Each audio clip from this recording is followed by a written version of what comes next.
2-3 రోజుల నుంచి ఆంధ్ర రాష్ట్రంలో ఒక రావణ కాష్ట కింద మారిన విషయం మనందరికీ తెలిసిందే.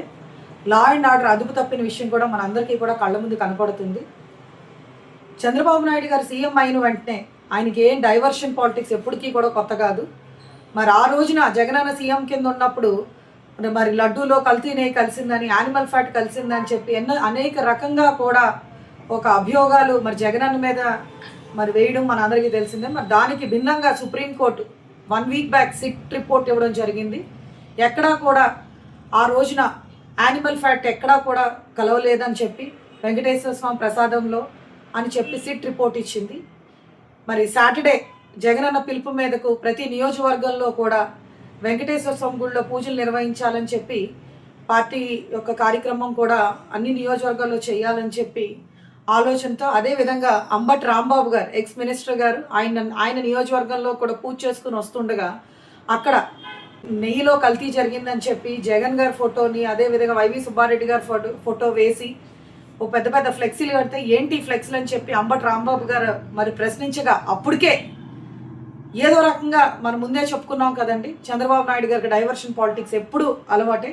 సో అదేవిధంగా మహిళలు, అదేవిధంగా వెపన్స్ని రెడీగా పెట్టుకుని ఆయన్ని అనేక రకంగా మాటలతో అంబటి రాంబాబు గారు దూషించగా, మనం కూడా మనుషులమే కదా, ఏదో టైంలో వాళ్ళన్న మాటలకి అంబటి రాంబాబు గారికి బాధ, మరి ఆయనకి బాధ అనిపించి ఒక మాట అన్నారు అని వెంటనే ఆయన ఇంటికి వచ్చి మీడియా ముందు వచ్చి నన్ను అన్నవాళ్ళు అన్నాను తప్ప నేను సీఎం గారు అయిన చంద్రబాబు నాయుడిని ఏ రకంగా కూడా అనలేదని చెప్పి మరి ఆయన ప్రెస్ ద్వారా కూడా స్టేట్మెంట్ ఇవ్వడం జరిగింది. అయినా కూడా ఏదో రకంగా విధ్వంసం క్రియేట్ చేయాలి, ఏదో రకంగా స్టేట్లో అల్లకల్లోలం చేయాలి, ఏదో రకంగా ఈ యొక్క లడ్డు, ఎందుకంటే యానిమల్ ఫ్యాట్ కలవలేదన్న విషయం ప్రజలకు తెలిసిపోతే మరి జగన్ అన్న ప్రజల విషయంలో దేవుడు అయిపోతారని అనుకున్నారో ఏంటో తెలియదు, కానీ ఆ విషయం బయటికి రాకూడదని చెప్పి మరి అంబటి రాంబాబు గారు వాళ్ళ ఇంటి మీద, ఆ ఇంట్లో పిల్లలు మనవలు అంబటి రాంబాబు గారు ఇంట్లో ఉండగా ఇంటి మీద అటాక్ చేసి ఇల్లు కాల్చేసి, అదేవిధంగా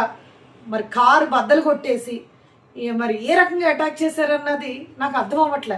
నేను ఒకటే అడుగుతున్నానండి మహిళా హోంమంత్రి గారిని, మరి ఆ ఇంట్లో మహిళలు ఆంధ్ర రాష్ట్రంలో ఉన్న ఆడపిల్లలు కారా?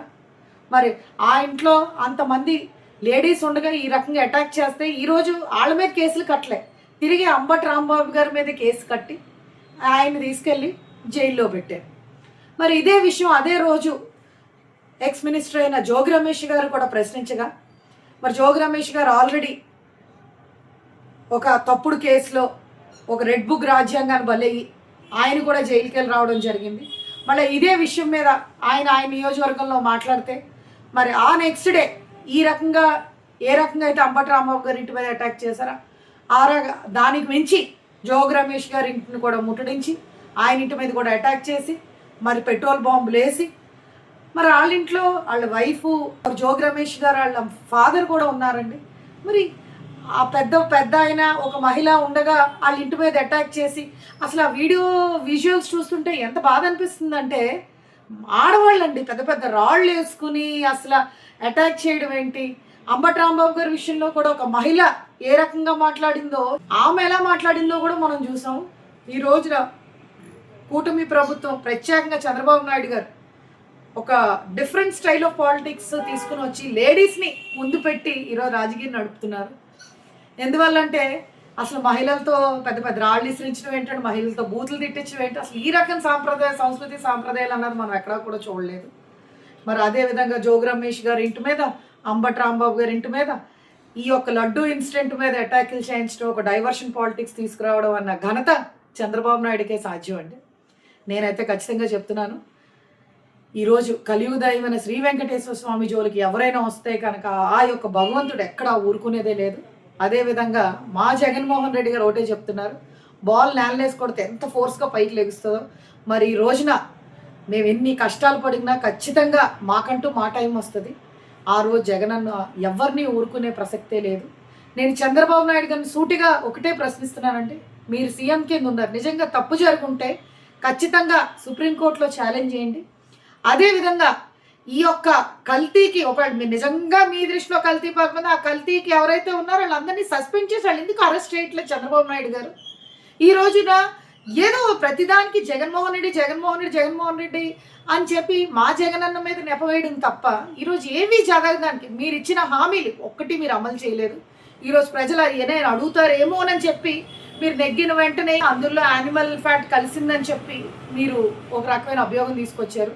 దాని తర్వాత వరుసగా ఏదో ఒక ఇన్సిడెంట్ చేసి మీరు ఇచ్చిన హామీలు పక్కన పెట్టడానికే మీకు ఈ డైవర్షన్ పాలిటిక్స్ తీసుకొచ్చారు. ఈరోజు కూడా జగన్మోహన్ రెడ్డి గారు క్లీన్ షీట్గా ఎక్కడా కూడా ఏదైతే మీరు యానిమల్ ఫ్యాట్ కలిసిందన్నారో యానిమల్ ఫ్యాట్ కలవలేదని చెప్పి మరి సుప్రీంకోర్టు అదేవిధంగా సిట్ ఏ రకంగా అయితే ఆ యొక్క స్టేట్మెంట్స్ పాస్ చేసినాయి, ఆ యొక్క విషయంలో జగనన్న ప్రజల గుండెలో దేవుడి కింద నిలిచిపోతే ఈరోజు జగనన్న మీద బురద జల్లాలని చెప్పి ఈరోజు మీరే అల్లర్లు క్రియేట్ చేసి మీరే కేసులు రాయించి అన్నీ మీరే చేయిస్తున్నారు. ఖచ్చితంగా ఈ యొక్క లడ్డు విషయంలో ఆ భగవంతుడు తప్పు చేసిన వాళ్ళు ఎవరిని కూడా క్షమించేది లేదని తెలియజేస్తున్నారు.